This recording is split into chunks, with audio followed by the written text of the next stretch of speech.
At ito na nga po, nasorpresa tayo ng isang bigating motorsiklo. Ayan, MT-09 890cc kung hindi ako nagkakamali, almost 900cc na rin. Ayan po, 2022 model ba? Tama?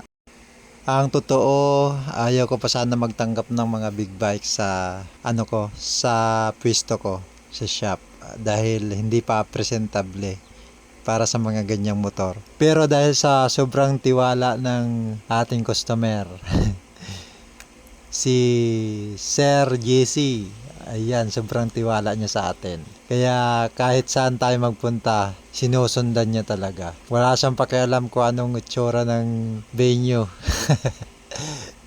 Basta quality daw ang gawa. Ayan, maraming salamat po Sir JC.